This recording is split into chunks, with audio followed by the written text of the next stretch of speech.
안녕하십니까? 광명교회 성도님들, 얼굴을 오늘도 뵙지 못해서 마음이 많이 무겁습니다. 그러나 이제 또 한편으로는 말씀 안에서 교제할 수 있어서 매우 기쁘기도 합니다. 오늘은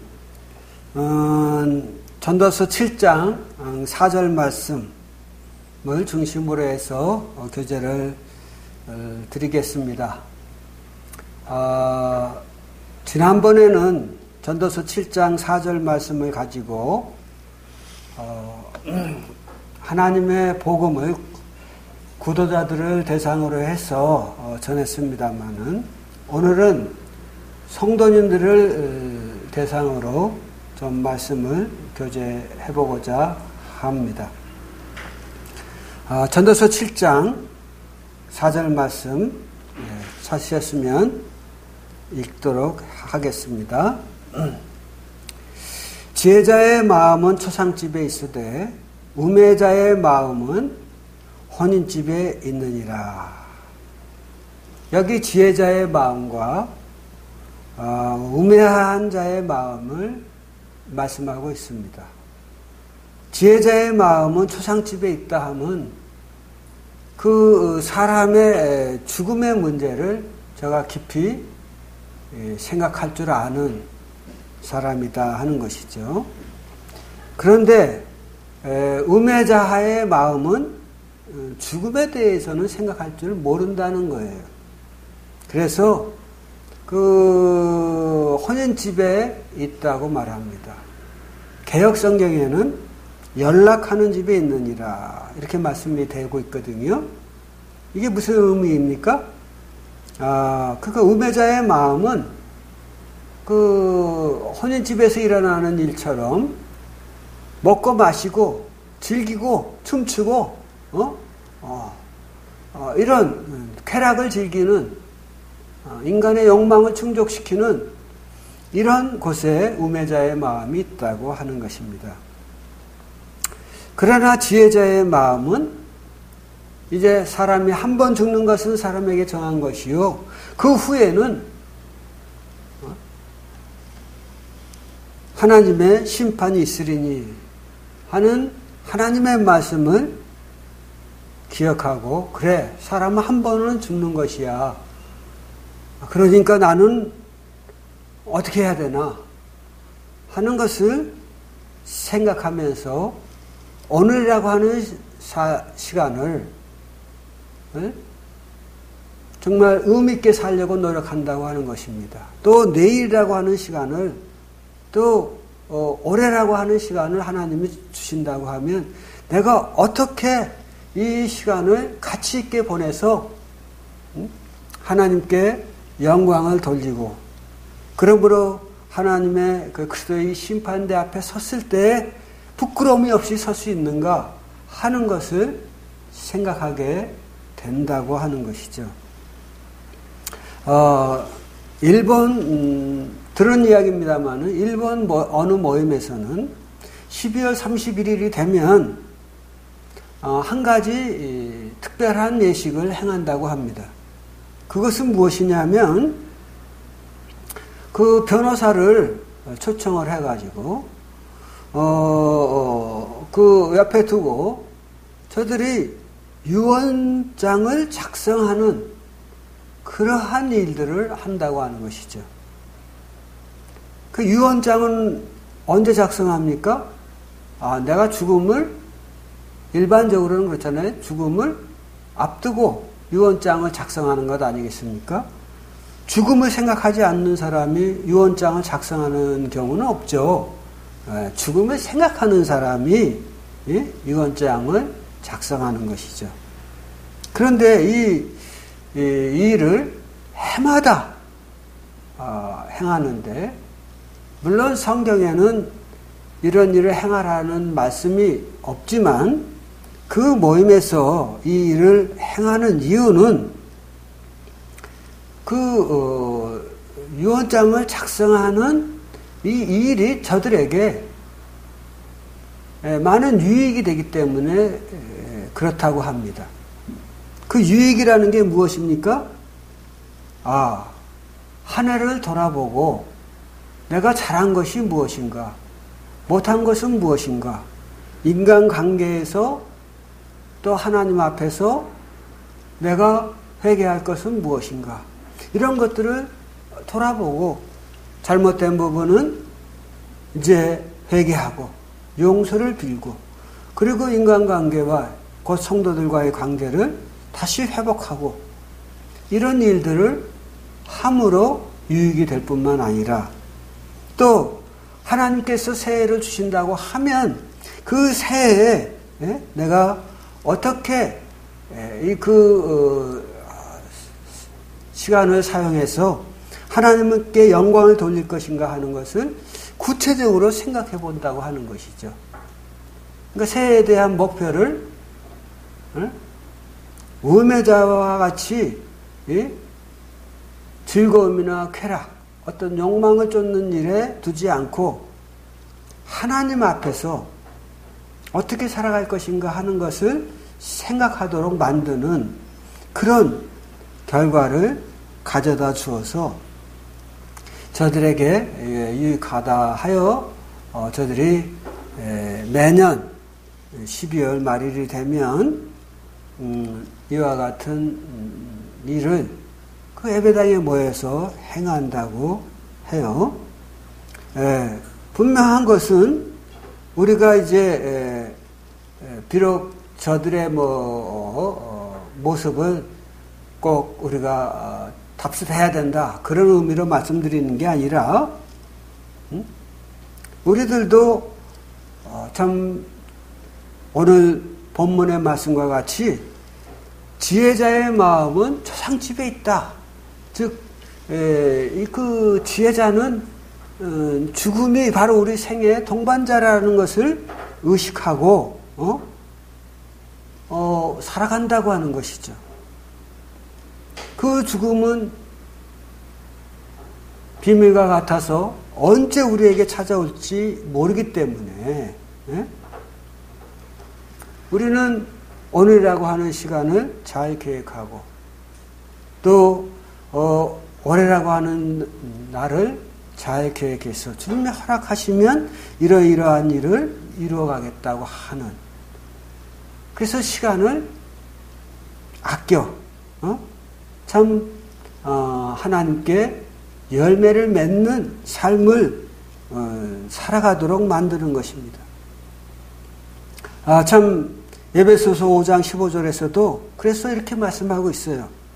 너희가 어떻게 행할 것을 자세히 주의하여 지혜 없는 자 같이 하지 말고 지혜 있는 자 같이 하여 세월을 아끼라, 때가 악하니라, 이렇게 말씀하시거든요. 그러니까 우리가 마음에 둬야 될 것은 지혜 있는 자는 하나님이 나에게 세월을 주신다고 하면 그 세월을 어떻게 지혜롭게 가치 있게 사용하여서 하나님께 영광을 돌리며 열매를 맺을 것인가를 고민해 본다고 하는 것이죠. 이와 같은 생각을 갖는 자들은 전도서 7장 4절 말씀에 근거해서 말씀드리자고 하면 일반적으로 나는 죽을 수밖에 없는 존재다 라는 것을 인식하는 자, 그래서 죽음을 자기 생의 동반자로 여기고 살아가는 자, 그런 자들이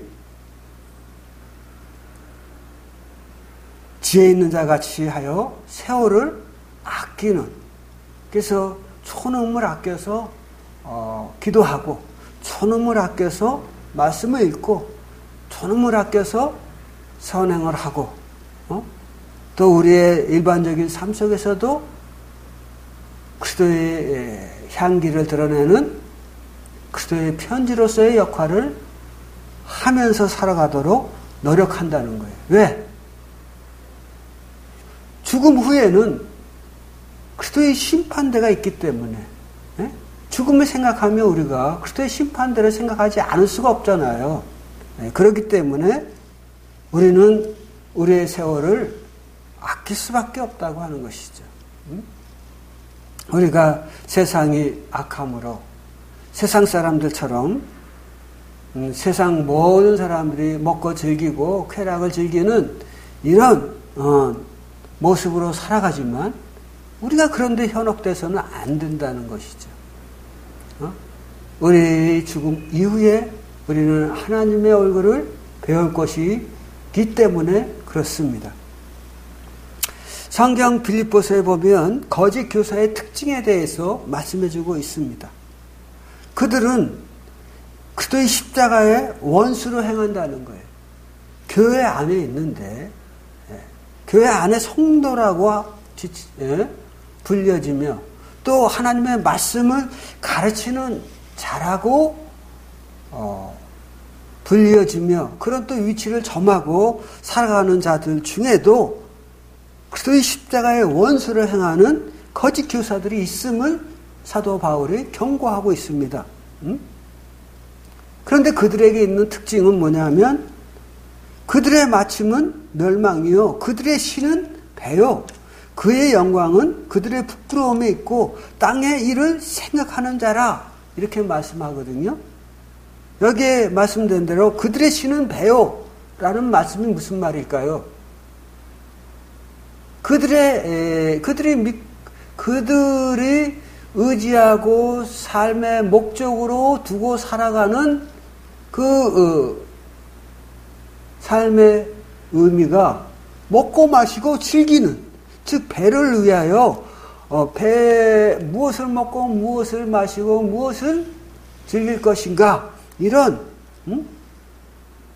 먹고 마시는 문제, 이런 동물적인 본능을 따라 살아가는 쾌락, 이것을 추구하는 그런 삶의 형태를 가지고 있다는 것이죠. 누가요? 거짓 교사들. 거짓 교사들은 어떤 자들입니까?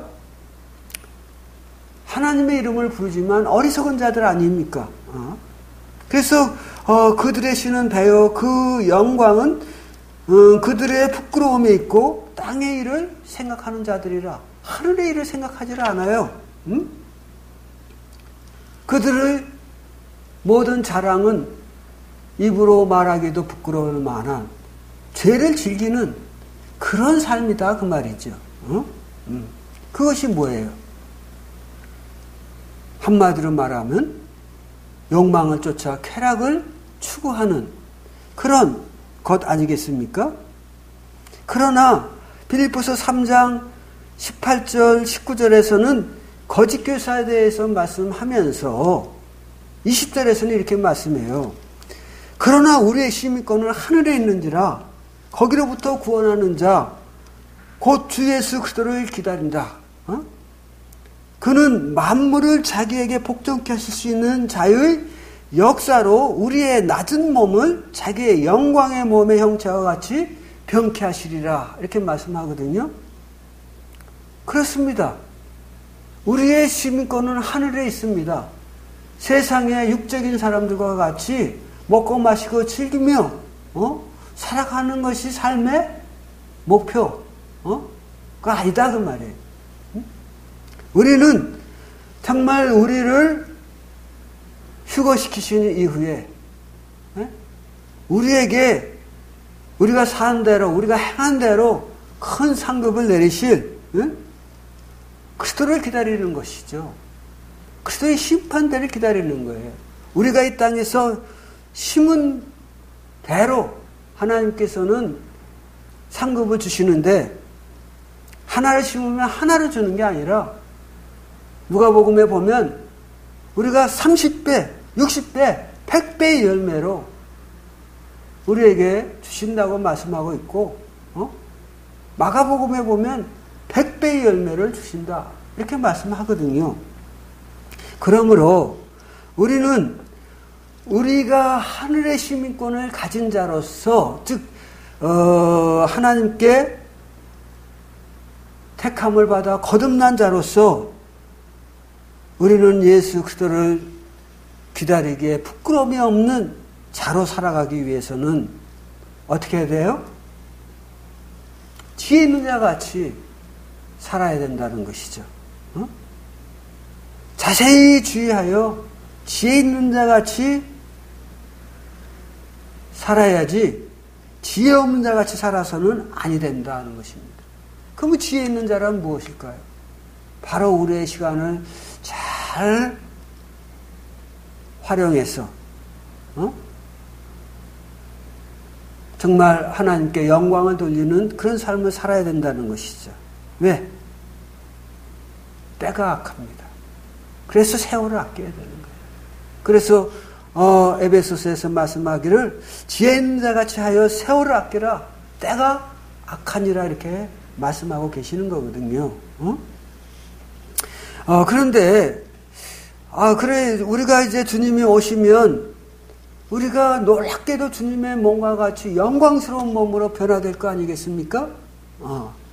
그리고 그리스도께서 주시는 그 상급을 받게 될 터인데 우리가 이 땅에서 수고한 대로 상급을 받게 될 터인데 그 수고의 결과를 받을 때 우리가 자랑스럽게 그 상급을 받으려고 하면 하나님께 영광을 돌리는 삶을 살아야 하는데 그 영광을 돌리는 삶이란 구체적으로 어떤 것이냐 생각해 보면 또 좀 막연한 그 폭이 상당히 넓은 걸 알 수 있잖아요. 그러나 단순하게 하나님께 영광을 돌린다는 삶이란 다른 게 아니라 좁혀서 이야기하자고 하면 예수님처럼 사는 거예요. 예수님께서 하나님께 영광을 돌리는 그래서 하나님께서 결국 자기 오른쪽 우편에 보좌에 앉게 하셨잖아요. 그런 삶을 우리가 추구해야 된다고 하는 것입니다. 그러면 예수님의 삶이란 어떤 삶이었느냐 하는 것을 우리가 말씀을 통해서 좀 찾아보겠습니다. 그것은 뭐냐면 마태복음 20장에 보면 이런 말씀이 있어요. 마태복음 20장 함께 찾아보겠습니다. 20장에 보면 28절 읽겠습니다. 인자가 온 것은 섬김을 받으려 함이 아니라 도리어 섬기려 하고 자기 목숨을 많은 사람의 대성물로 주려 함이니라. 이렇게 말씀하고 있지 않습니까? 예. 우리 주님께서 이 땅에 오신 것은 27절에 있는 대로 으뜸이 되고자 해서 오신 것이 아니에요. 그분이 온 것은 정말 우리를 섬기기 위해서 오셨어요. 섬기되 얼마만큼 섬기려고 하였느냐? 섬기기 위하여 목숨을 줄 만큼 섬기기는 그런 삶을 살아가려고 오셨다고 하는 거예요. 그렇게 되기 위해서는 어떻게 해야 되나요? 여기 말씀에 기록된 대로 27절에 있는 대로 종이 되어야 하리라 하는 말씀과 같이 종이 되지 않으면 그렇게 될 수 없는 거거든요. 그래서 이사야서에서는 우리 예수님에 관해서 보라 하나님의 종이라 이렇게 말씀하시잖아요. 그분은 하나님께서 원하시는 것을 위하여 목숨을 아끼지 아니하시고 내어놓으셨다고 하는 것이죠. 그걸 통해서 그가 얻고자 했던 것은 무엇입니까? 섬기는 것이었어요. 섬기는 것. 성도를 섬기고 교회를 섬기는 것. 백성을 섬기는 것. 이것은 종의 마음을 갖지 않으면 안 되는 것이죠. 사실 섬김이라고 하는 것이 이제 우리 주님께서 가신 길이고 그러기에 또 우리가 가야 될 길이긴 하긴 합니다만은 말처럼 쉬운 것이 아니에요. 그것이 왜 말처럼 쉽지 않냐면 종이 돼야 되는데 오늘날 자기 피할 시대에 자기를 자랑하고 드러내고 으뜸이 되고자 노력하는 시대에 종이 되고는 삶을 산다는 게 쉽습니까? 그런 생각을 하는 게 쉽습니까? 어렵잖아요. 이런 삶을 살려고 하면 자기의 목숨을 내어놓지 않으면 그건 안 되는 거예요. 우리 누가복음에 있는 말씀을 한 말씀 봅시다. 누가복음 9장입니다. 누가복음 9장.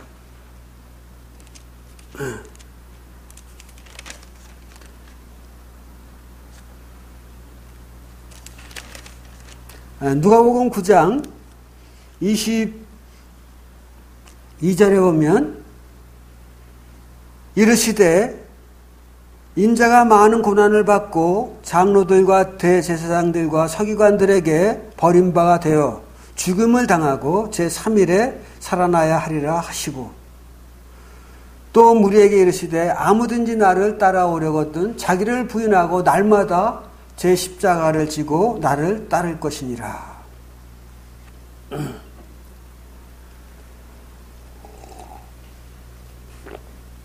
네.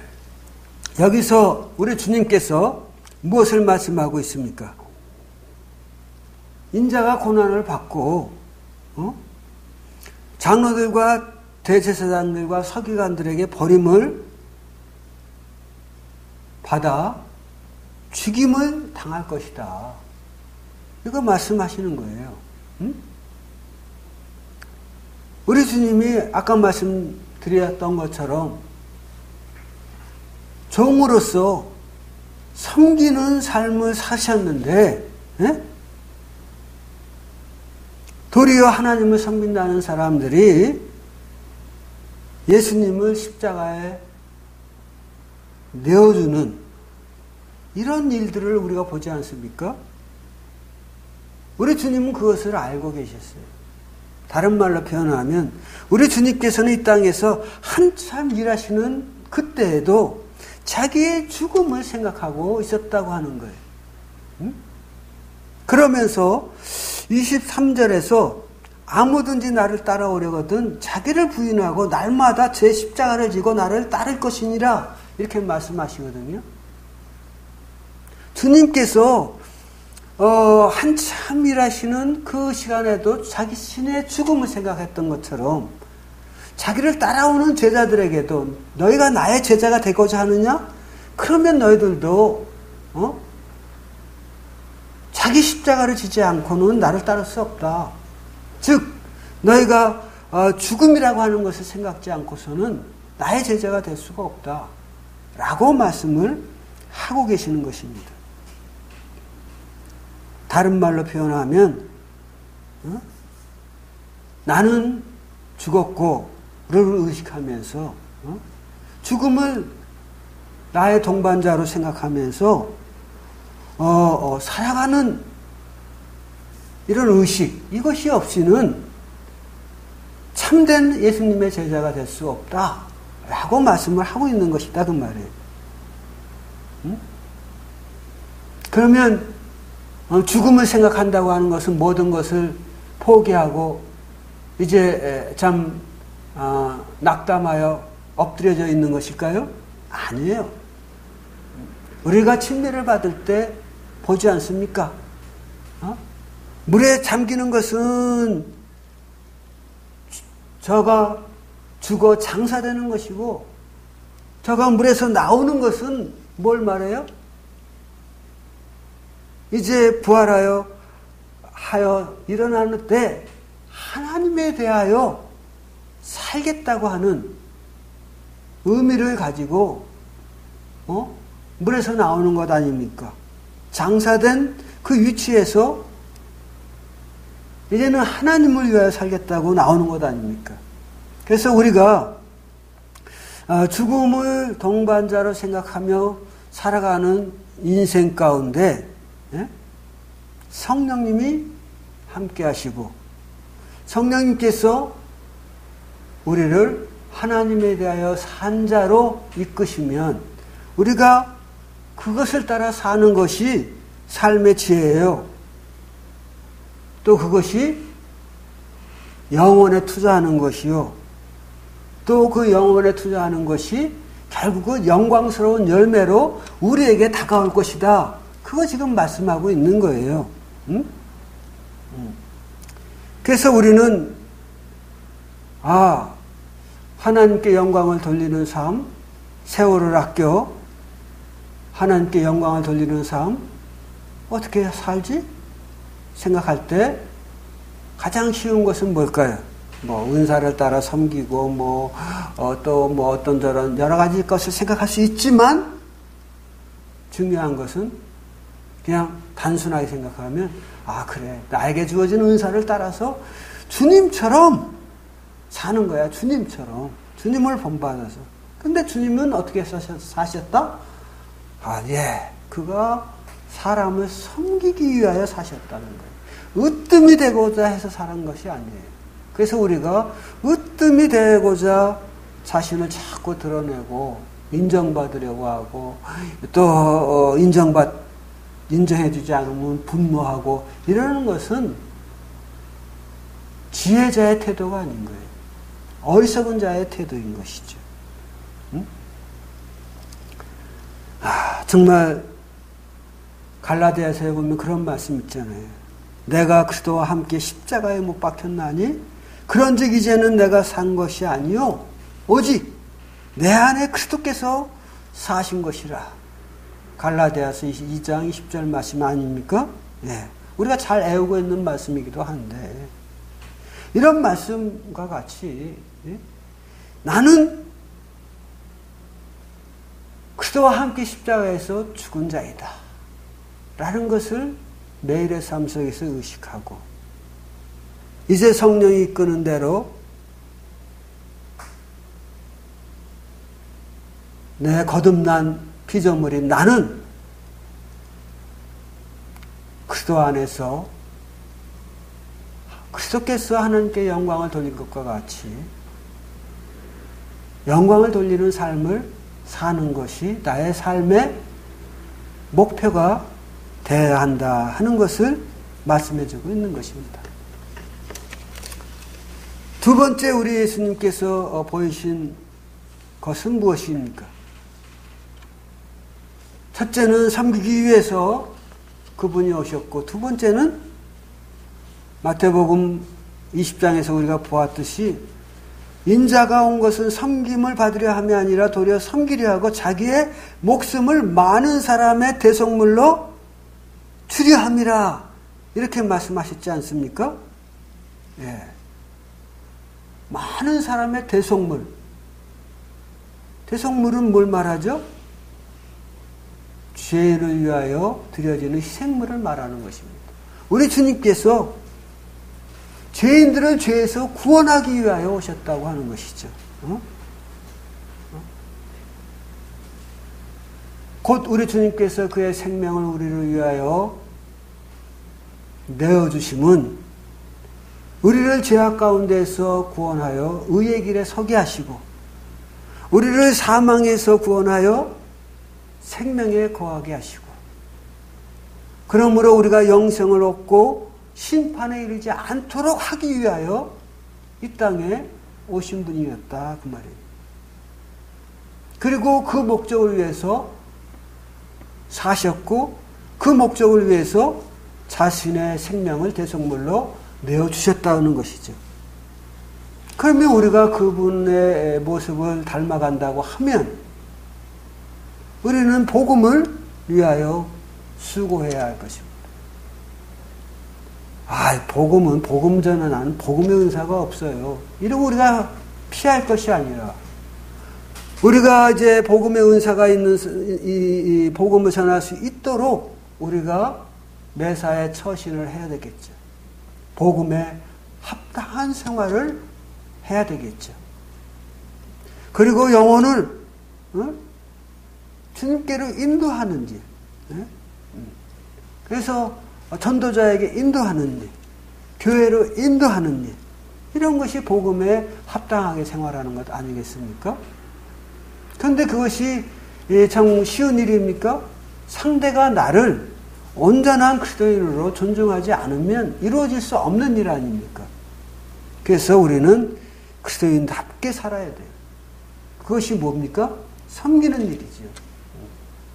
그리고 주님께서 영혼을 구원하기 위하여 목숨을 버리신 것과 같이 우리가 그들을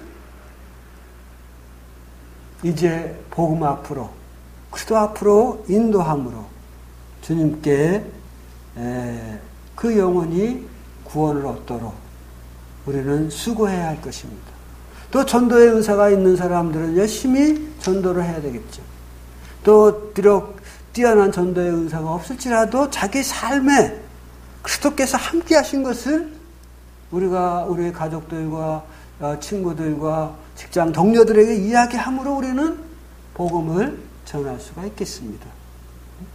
또 우리가 복음을 전하는 자들을 위해서 기도하고 헌금함으로 우리는 복음에 동참할 수가 있겠습니다. 이렇게 우리는 복음을 위하여 수고할 수 있습니다. 우리가 지금 누가복음 9장을 펼쳤는데요.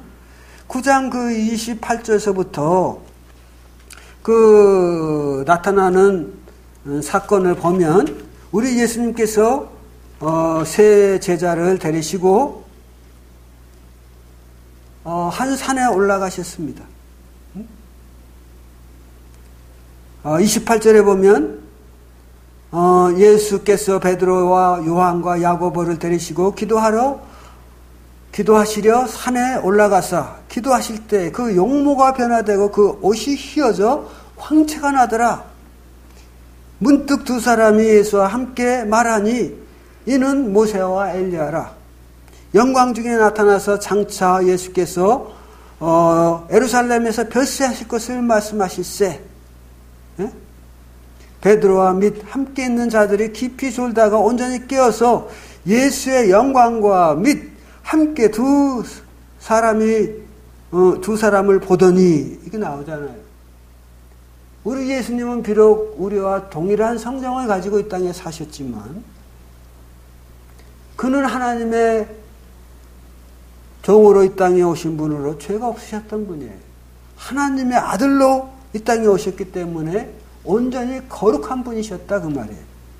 그래서 성경은 말하기를 그는 죄를 범치도 아니하시고 저는 죄를 알지도 못하시고 그에게는 죄가 없느니라 이런 식으로 계속 성령은 말씀하고 있는 것입니다. 그래서 그가 이 기도하실 때 그의 용모가 변화되어 영광의 모습으로 변화되었은 것이죠. 근데 그 영광의 모습으로 변화되어 쓸 때 저와 함께 한 자들이 있었어요. 우리 주님과 함께 했던 자들이 누구입니까? 모세와 엘리야. 하늘나라에 있는 모세와 엘리야가 예수님과 함께 있었는데 그들이 예수님과 함께 말씀할 때에 어떤 주제로 말씀하셨을까요? 여기에 보면 장차 예수께서 예루살렘에서 별세하실 것을 말씀하셨다는 거예요. 하고 많은 주제 중에 사람들이 기피하는, 사람들이 생각하고 싶어 하지 아니하는 죽음의 문제를 이야기하셨나 그 말이죠.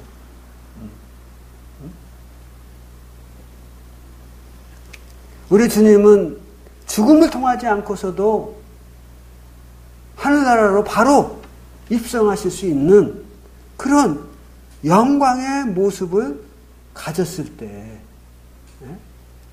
그분이 취하신 태도는 무엇입니까? 바로 자신의 죽음에 대한 이야기를 하신 거예요.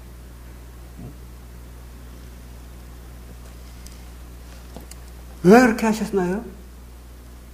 이유는 단순합니다. 그것은 우리를, 세상 사람들을 죄악 가운데서 구원하기 위한, 저들이 멸망치 않고 영생을 얻도록 하기 위한데 그 목적이 있었던 것입니다. 그래서 제자들이 그곳에 거하기를 원했지만 37절에 보면 이튿날 산에서 내려오시니 큰 무리가 맞이하세. 그랬죠. 우리 예수님께서는 기도를 마치시고 이튿날 산 아래로 내려오신 거예요. 응? 응. 내려오시고 그리고는 또 많은 이들을 섬기시는 일을 하면서 저가 예루살렘으로 향하여 가셨습니다. 왜 가셨나요? 한마디로 말하면 자신의 몸을 대속물로 드리시기 위하여 가셨다고 하는 것이죠. 우리 주님께서 이렇게 우리의 구원을 위하여, 사람들의 영혼의 구원을 위하여 애쓰시고 힘쓰시고 목숨까지 내어주셨다고 하면 그리스도인으로서 우리가 살아가는 일에 있어서 복음을 전하는 일은 너무나 합당한 일이 아니냐 하는 것이죠. 이것은 우리의 믿음의 푯대가 되시는 예수님의 삶인데, 그거야 하나님의 아들의 삶을 우리가 어떻게 온전히 쫓아가, 이렇게 생각하실 분이 혹시 있을런지 모르겠어요. 그러나 우리는 그렇지 않습니다. 고린도전서 15장에 보면 사도 바울과 또 사도 바울 당시에 많은 믿음의 선지인들의 삶을 보면 그들의 삶은 예수님과 아주 닮아 있어요. 고린도전서 15장 29절서부터 보면 이런 말씀이 있습니다. 고린도전서 15장 29절서부터 보면 고린도전서 15장은 부활장이라고 하잖아요. 부활장인데 그 부활장에 보면은 29절 만일 죽은 자들이 도무지 다시 살아나지 못하면 죽은 자들을 위하여 세례를 받는 자들이 무엇을 하겠느냐? 어찌하여 그들을 위하여 세례를 받느냐? 또 어찌하여 우리가 언제나 위험을 무릅쓰리요? 또 어찌하여 우리가 때마다 위험을 무릅쓰리요? 형제들아, 내가 그리스도 예수 우리 주 안에서 가진 바 너희에 대한 나의 자랑을 단언하노니 나는 날마다 죽노라. 이렇게 말씀했잖아요. 근데 30절을 두 번 읽었는데 여기 보면 뭐라고 말씀하고 있습니까? 조금 난해 구절이라고도 이야기되는 29절에 보면 이런 말씀이 나와요. 만일 죽은 자들이 도무지 다시 살지 못한다고 하면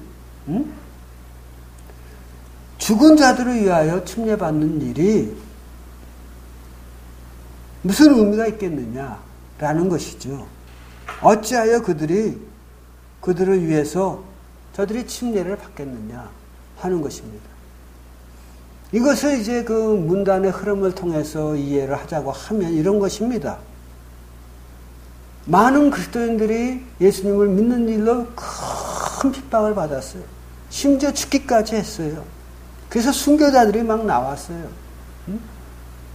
그런데 그 순교자들의 삶을 보고 또 다른 사람들이 예수 그리스도를 믿고 영접하여 하나님의 자녀가 되고 그리고 또 침례를 받는 거예요.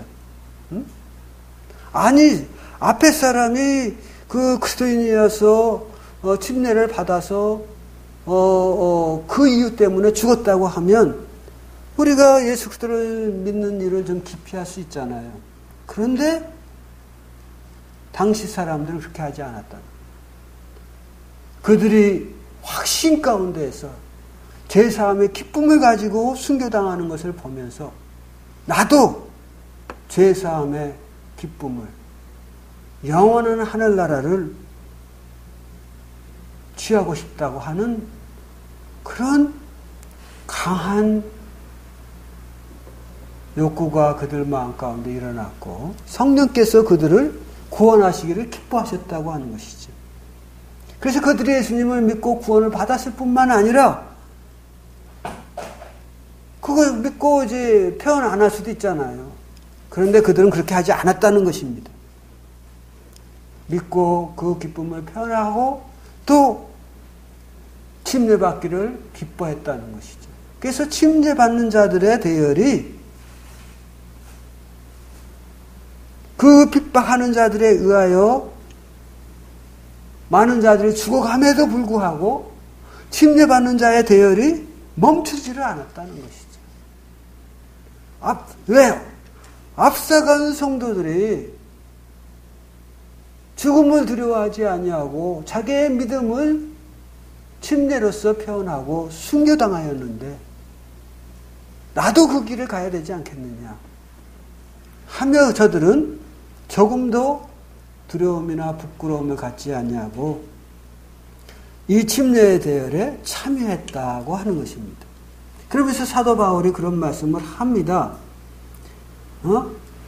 왜? 30절에 보면 또 어찌하여 우리가 때마다 위험을 무릅쓰리요.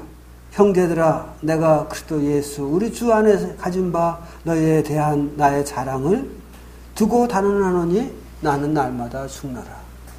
우리가 바보냐 이거지. 예? 예? 바보가 아닌 이상해야 바로 앞에 있는 위험을 보고 피해야 되는데 피하지 않고 도리어 그 위험을 감수하고 나가는 것, 앞으로 전진하는 것. 그 위험이 뭐예요? 죽음이잖아요. 죽음. 응? 그 앞에 죽음이 노출되어 있는데도 불구하고 저도 죽음 앞에 노출되어 있는데도 불구하고 그것을 주저하지 않고 앞으로 나간다는 거예요. 이유가 뭐예요? 부활이 있기 때문에. 사망 이후에 하나님을 만날 뵐 소망이 있기에 그리스도의 놀라운 심판대가 있기에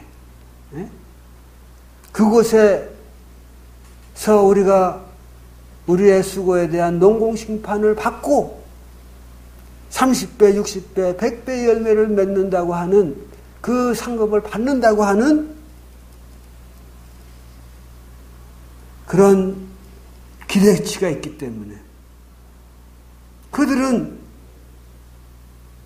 위험을 무릅쓰다고 하는 것이죠. 그러면서 사도 바울이 말하기를 내가 자랑할 것이 하나 있는데 그것은 뭐냐? 나는 날마다 죽노라 그랬어요. 날마다 죽노라는 말의 의미는 내가 날마다 죽음에 노출되는 그런 위험이 있음에도 불구하고 예수 그리스도의 복음을 전하는 일에는 조금도 주저하지 않노라 라는 말이죠. 응? 왜요?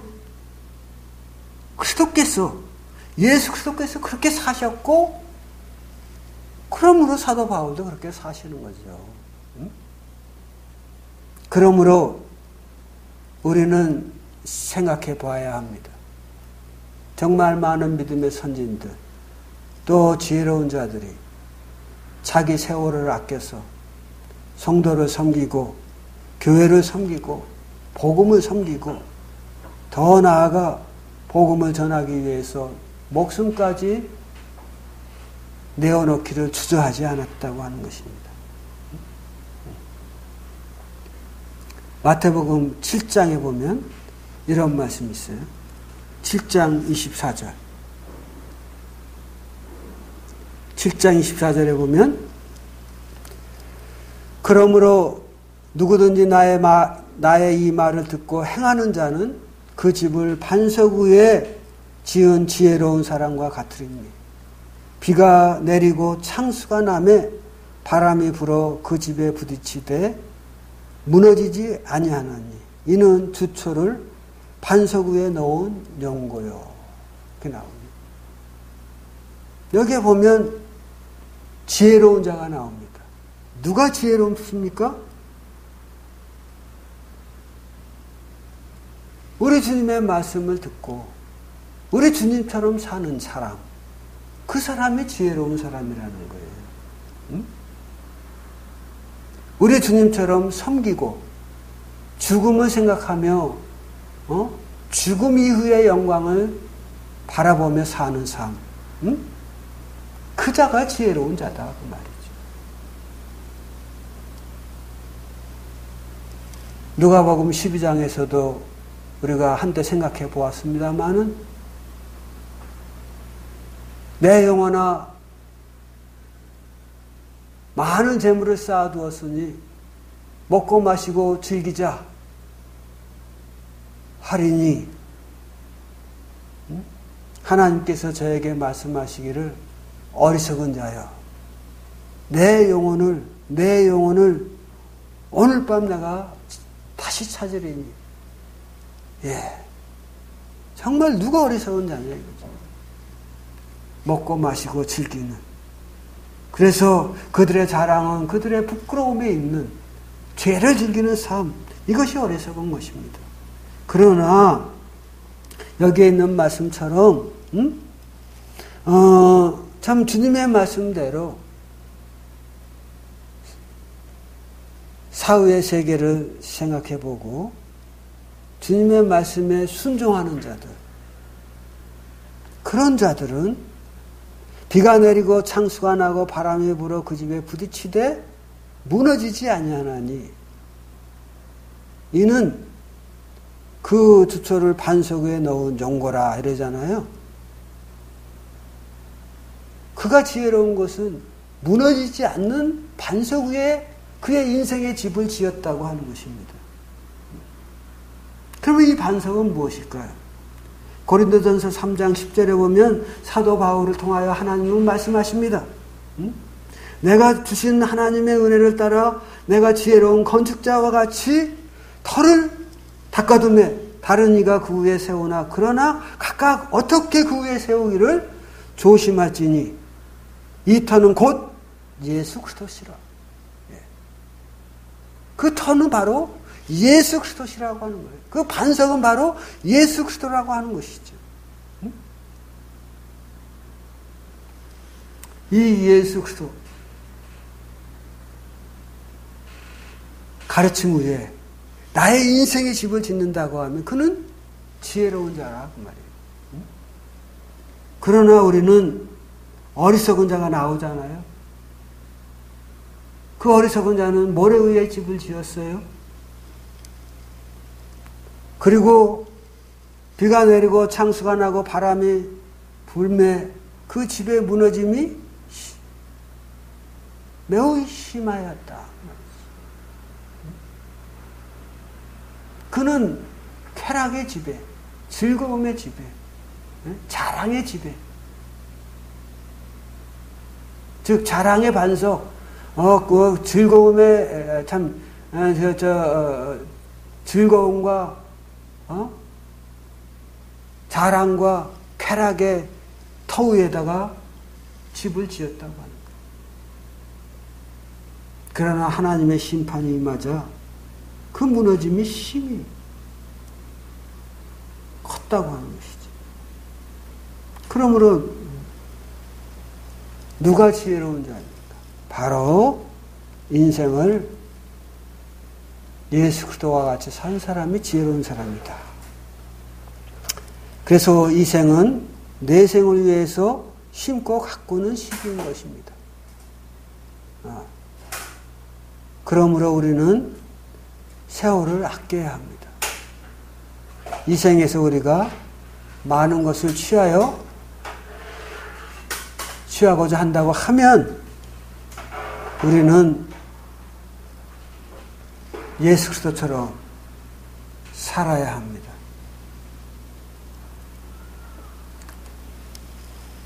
여름에 심고 거두는 자들은 지혜로운 아들이지만 추수 때에 자는 자는 부끄러운 자라 그랬거든요. 추수할 시기에 복음을 전할 시기에 자는 자들은 부끄러움을 끼치는 자들이다 그러거든요. 어리석은 자다 그 말이지. 그러나 추수할 시기에 거두는 자는 지혜로운 자라고 지혜로운 아들이라고 잠언에서 말씀하고 있습니다. 제가 구원을 받고 이제 노량진 모임에서 구원을 받았는데 구원을 받고 청년들 모임의 방에 갔더니 한 시가 써 있었어요. 그 시가 지금도 잊혀지질 않아서 제가 다 더듬어 봤는데요. 그 내용이 이런 것입니다. 가야 한단 말인가? 빈손으로 가야 한단 말인가? 나의 사랑하는 구주를 이렇게 배워야 한단 말인가?